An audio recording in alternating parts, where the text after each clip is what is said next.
Hi, and welcome to today's lesson on solving rational equations. The last few days we've been looking at graphing rational functions, and that would actually be a valid way of approaching the solution to an equation as well, but we're going to focus today on an algebraic approach to solving. Right? As far as the main steps to solving a rational equation, they are going to be similar in some respects to what we've already seen for, say, a polynomial equation, but there are some other things to consider that will be part of a rational equation that we don't see in other types of equations, right? So our first step, as it says here, we're going to try and factor, if possible, the numerators and denominators on both sides of the equation, right? What that will allow us to do is identify any vertical asymptotes or holes that could result in restrictions to the solutions of the equation we're actually looking at, right? If there happen to be any common factors in the numerators and denominators of each side, you can actually reduce the equation, but notice it says, and this is an important thing to be aware of, you should not be canceling factors across the equal sign. Okay, that is an important thing we don't want you doing. There will be an example we get to today where that scenario comes up, and I will address it at that time. Right, so after we've factored and simplified if possible, next thing we're going to do is actually multiply both sides of the equation by the lowest common denominator. What that ends up looking like is cross multiplication. That's not something I tend to endorse simply because that's a shortcut. So technically what you are needing to do is multiply both sides by the lowest common denominator. And then what you're going to end up doing with that, you should end up with no denominators from there. And then if you expand both sides of your equation, it's going to create a polynomial equation. Now back in Unit 2, we learned how to solve polynomial equations, so it'll be a familiar situation from there. Okay, so notice step 3 says, whatever the appropriate solution method, factoring may work. If it happens to be a quadratic equation, we could just use quadratic formula. If it's a higher order polynomial equation, we may need to use factor theorem. Whatever needs to be done at that point to solve it, we will do. So we're going to look at some examples where we have a rational equation we need to solve. Right? So in each case it says to solve and to state any restrictions on the variable. Now, with a question like the first one here, we should be able to establish right off the bat what the restrictions are. Now, on the left side of the equation, there actually is a rational expression. On the right side, it's actually just a linear equation, right? Or linear relationship, I should say. So as far as restrictions go, keep in mind restrictions are values of the variable that would lead to division by 0. There's no possible way of ending up with division by 0 on the right. However, if x was equal to 5 on the left, we would have division by 0. So my one restriction right now, I know that x cannot equal 5. So if for some reason once I've actually solved this equation and x equals 5 was one of my solutions, it would be one I would have to check, right? So what I would now do, there's no factoring that's necessary in this particular equation since the left side, the numerator and the denominator, are just a simple binomial with no degree other than 1. So what I will do at this point is say, okay, I'm going to get the lowest common denominator on both sides and just multiply by that. So I'm going to do on the left side, 3x plus 1 times x minus 5, but then it's over x minus 5, and then that would have to equal, I already had an x plus 1 on the right, but now I've multiplied both sides by the x minus 5. What I'm able to do on the left, have a factor that would divide out top and bottom, so that's actually just going to leave me with 3x plus 1 on the left, and on the right side, what I'll want to do is expand that so I can actually create the polynomial equation I'm going to work with. So I'm actually just going to use binomial expansion. So FOIL would be simple here. So x squared minus 5x plus x minus 5. If I bring my two other terms from the left side to join the other terms on the right, and simplify, I'm going to get x squared. Picture negative 5x plus 4x would have been minus negative 4x. But I also have to subtract the 3x from the left side. I've got minus 5 minus 1. So in the end, my equation will end up being x squared minus 7x minus 6. Now, what you would normally do, this is a quadratic equation. So potentially, I could solve this quickly if it factored. So I look and say, okay, if this factors, there should be a number multiplying to -6, or two numbers multiplying to -6 and adding to -7. This is a simple trinomial. Unfortunately, this does not factor. So if a quadratic equation doesn't factor, what we'll use is the quadratic. According to quadratic formula, negative b, so in this case my b is -7, so I should have 7 plus or minus, and then it's supposed to be b squared minus 4ac, so picture -7 squared times 4 times 1 times my c, which is -6, all of that divided by 2 times a, which in this case a is 1. So what I'm going to do is now just simplify this, so I've got 7 plus or minus 49, and then I'm subtracting -24, so picture I'd be adding 24, all of that over 2, and then what I'm going to get, plus or minus the square root of, well, 49 and 24 adds to 73. 73 is not a perfect square, so unless I was looking to get approximate roots here at this stage, I would be done. So notice this is an exact solution, and there are two real roots, two distinct real roots. Notice neither get here if I actually, evaluated what the true roots that I have here would in fact be equal to. I wouldn't get 5, which was my restricted value. So we're okay here. We have our solution.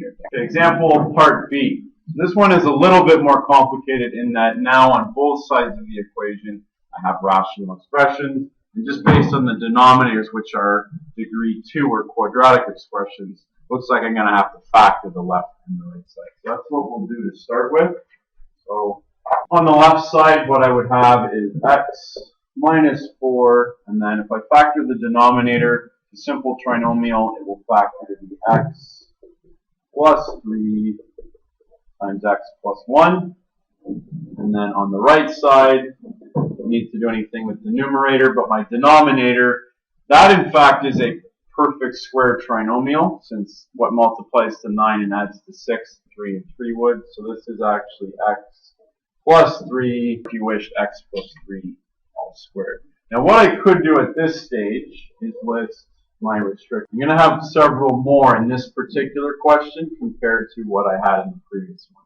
So again, I have to consider the left side and the right side. Well, based on the left side, I couldn't have -3 as the value of x, because that would make my first bracket equal to 0. Notice that I would have the same restriction for the factor of x plus 3 on the right side. So kind of taking care of that one restriction right away. I could also not have x equal to -1 on the left side. And because I have the exact same factor x plus 3 twice on the right, those are actually the only two unique restrictions that we have.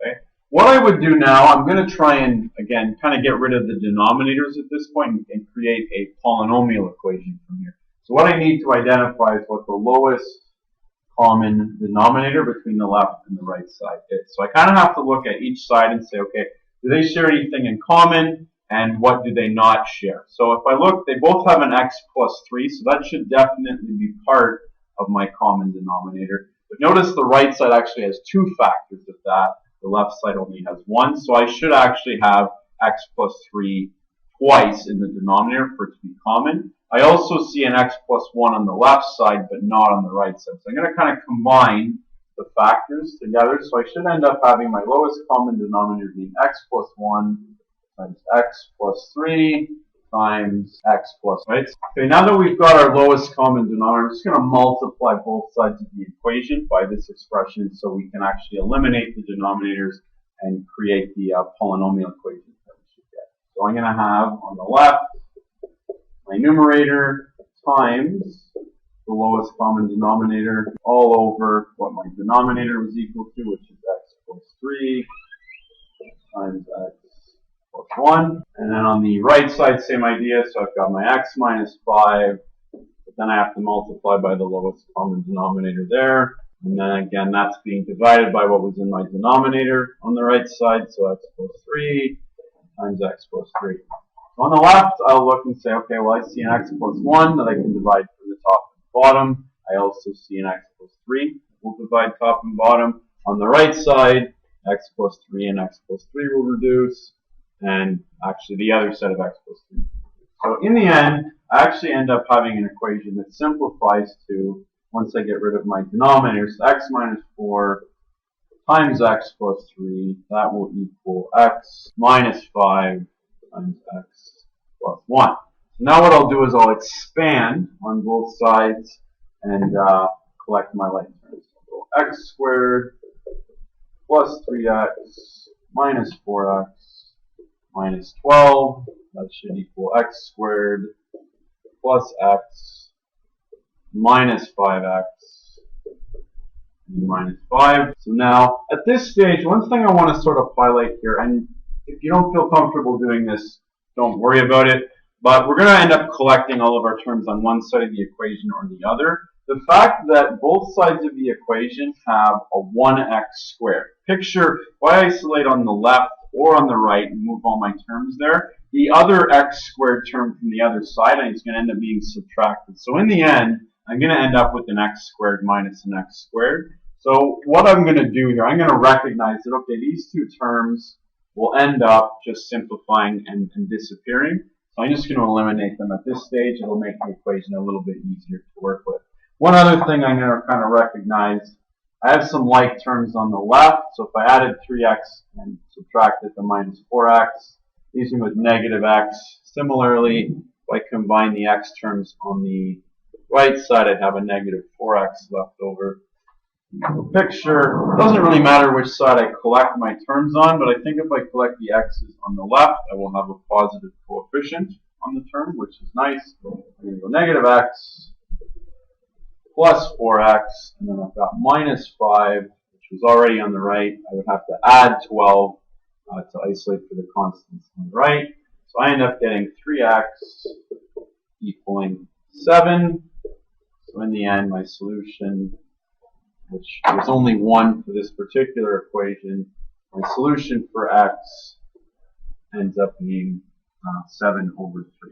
And again, no conflict in this case between the root or the solution to the equation we just found and the restricted values we had before. Negative 3 and negative 1 were the restrictions. No issue with this.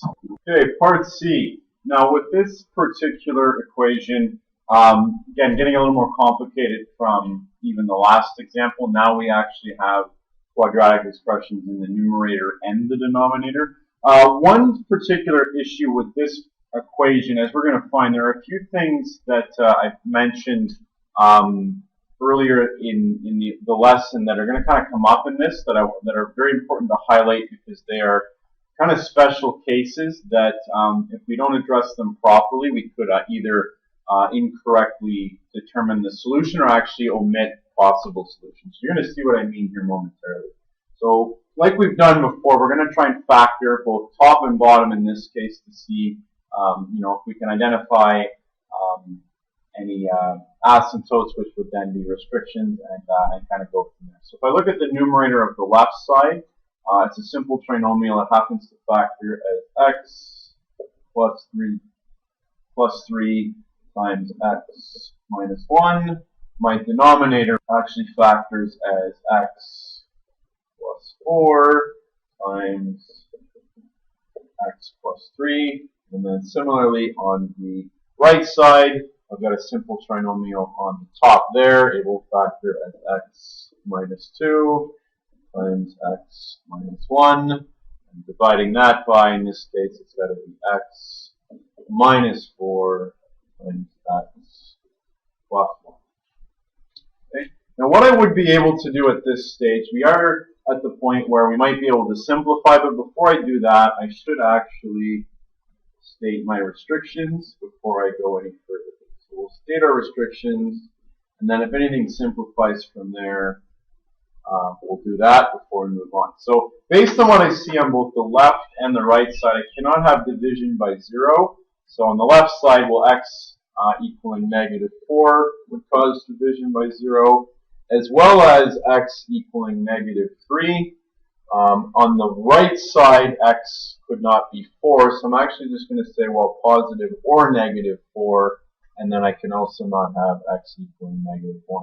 Now, one thing that actually happens, if I look on the left side, I see an x plus 3 top and bottom, so it's actually a removable discontinuity. So in fact, at -3, picture there being a hole. If I was to graph the relationship that's on the left side, at x equals -3, a hole would be present.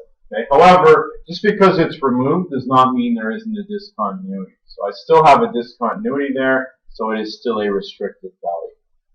Right? So one other thing I want to draw to your attention, and we're not going to do anything about this now, and it'll become apparent why momentarily, but I actually notice on the right side as well as on the left side, this particular equation happens to have a matching factor.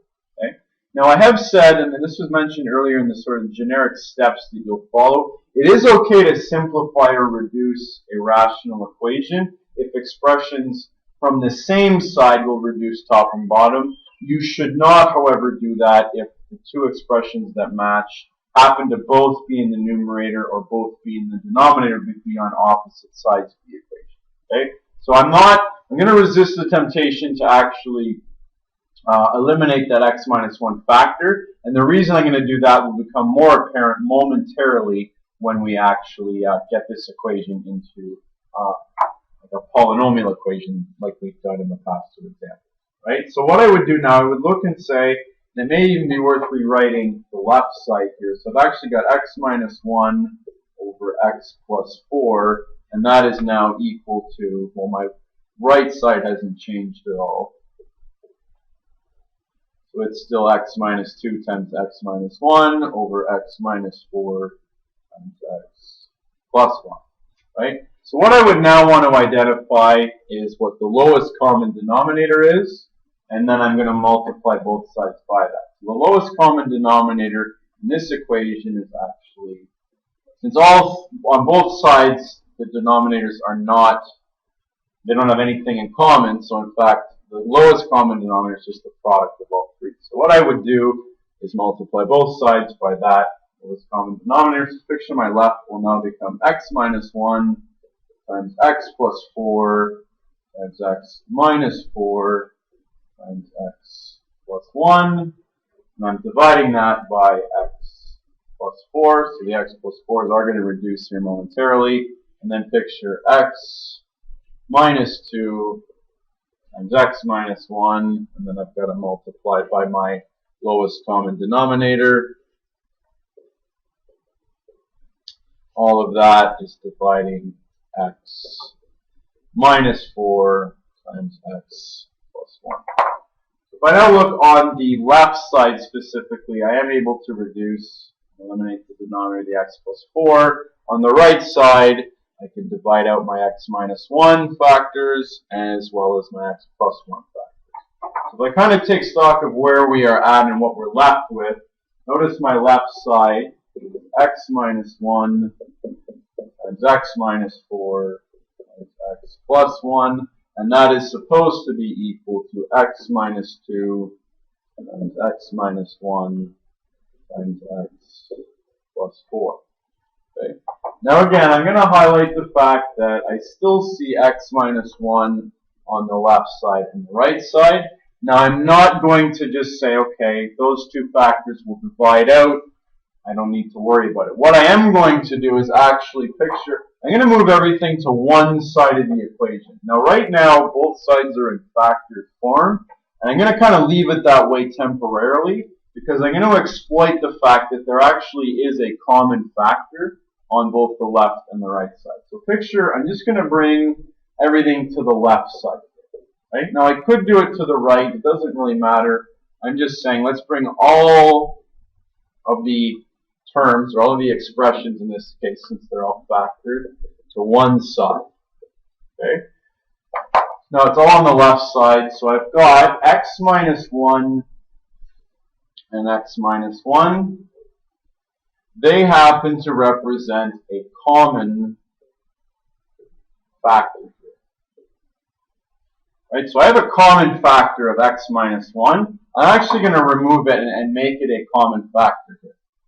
Okay, so picture, I'm going to start out with x minus 1. And then I have to picture, well, what are the leftovers if I factor out that bracket from the two expressions here, okay? Now, rather than expanding, I have picture 3 binomials multiplied together. That's going to be kind of an ugly expansion to do. So the fact that there is a common factor, it will make things much easier to factor it out and then look at what's left over. So if I factor out from the first expression x minus 1, I should have the other 2 binomial factors left over. So x minus 4 times x plus 1. Similarly, if I factor x minus 1 out of the 2 expressions that it was multiplying in the second term, I should have an x minus 2 times an x plus 4 left over. Okay. Now, what I want you to picture at this point is I've almost got this in factored form. And in fact, the x minus 1 happens to be one of the factors here. So what I'm going to do, I'm going to expand inside the square brackets and collect like terms.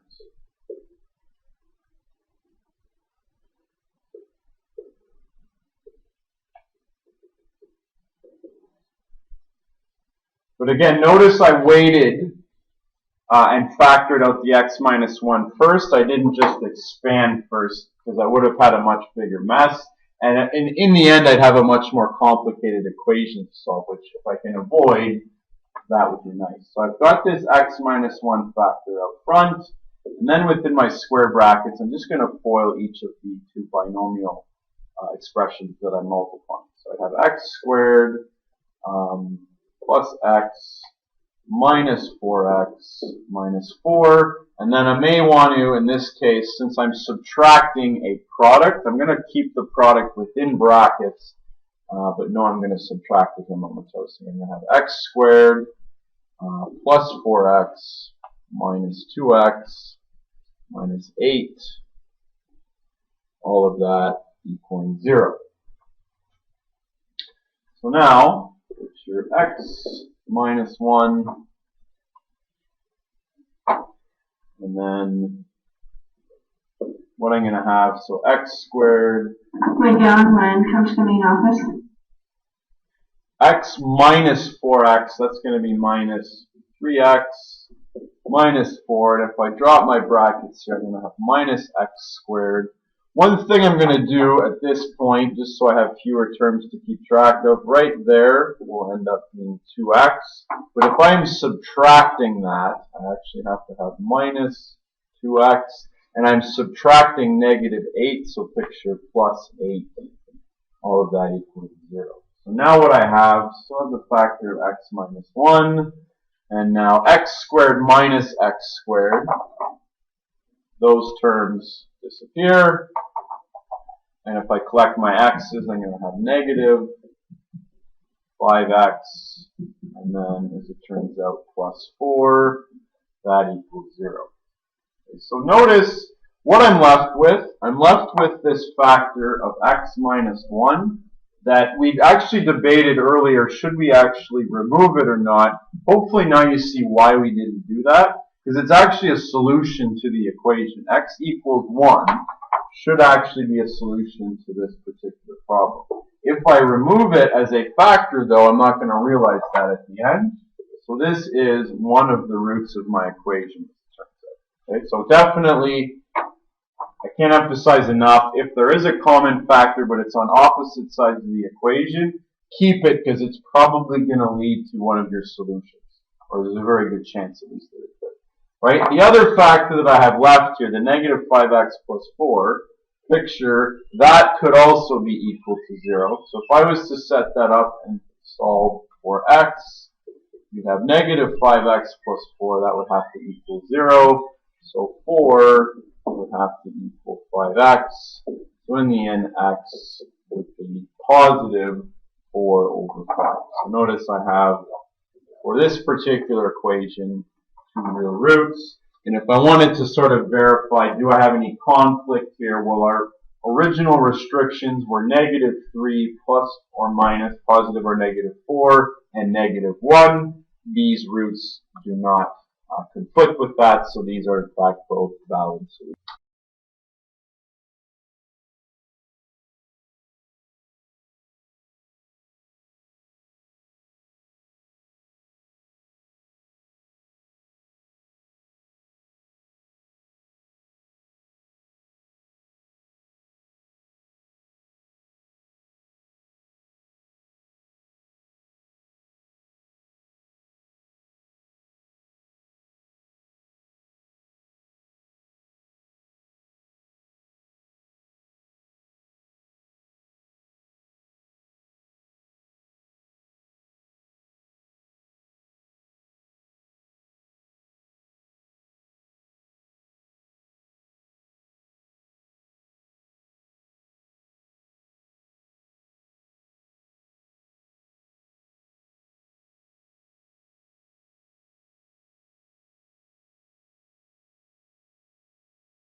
you have any questions about any examples from today, just make sure you ask in class, and have a great evening.